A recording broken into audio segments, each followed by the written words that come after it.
तर आज करूया चिकन फ्राईड राईस कसं बनवायचे. तर सुरू करूया. पहिली कढई धुवून घेतलेली आहे. बघा, धुवून घेतल्यानंतर कढईमध्ये थोडंसं पाणी टाकून कढईला परत थोडंसं वरखाली करून घ्या. मग त्याच्यातलं पाणी काढून घ्या आणि एका फडक्याने पूर्ण पुसून घ्या. बघा, तुम्ही व्हिडिओ बघतात प्रमाणे अशा पद्धतीने पुसायचं असतं. त्यानंतर कढईमध्ये थोडंसं ऑइल घ्यायचं.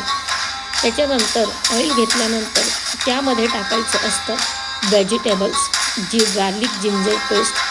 तेलावरती हाय फ्लेम करून परतून घ्यायचं आहे. बघा, तुम्ही हाय फ्लेमवरती परतून घ्या. त्याच्यानंतर जे व्हेजिटेबल्स, गाजर, काकडी, शिमला मिरची, गोबी हे घ्या. त्याला पूर्ण वर खाली करून घ्या हाय फ्लेमवरती. अशा पद्धतीने बघू शकता तुम्ही की कसं वर खाली करून घेतलं जाते हाय फ्लेमवरती.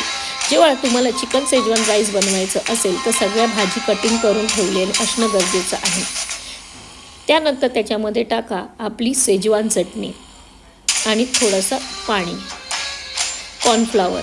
त्यानंतर त्यामध्ये टाका red chilli sauce, dark soya sauce, थोडंसं अजिनोमोटो, त्याच्यानंतर रेड चिली सॉस आणि डार्क सोया सॉस. अशा पद्धतीने थोडंसं विनिगर, त्याच्यानंतर ग्रीन चिली, थोडंसं मीठ, थोडंसं अजिनोमोटो, ब्लॅक पेपर, थोडंसं विंग्स. अशा पद्धतीने सगळं पूर्ण वर खाली करून घ्या. शेजवान राईस हा कधीही अगदी हाय फ्लेमवरतीच बनवायचा असतो. त्यानंतर आपल्याकडे उकडलेला जो राईस असतो तो त्याच्यामध्ये टाकायचा. बघा, आणि त्याला वर खाली करून घ्यायचा की त्याचा जो आपला सगळा शेजवान सॉस, जेवढे सॉसेस आहेत ते सॉसेस पूर्ण त्याला लागतात. तर अशा पद्धतीने आपला शेजवान राईस तयार होत आहे. तर तुम्हाला जर घरी बनवायचा असेल तर तुम्ही अशाच हाय फ्लेमवरती बनवू शकता.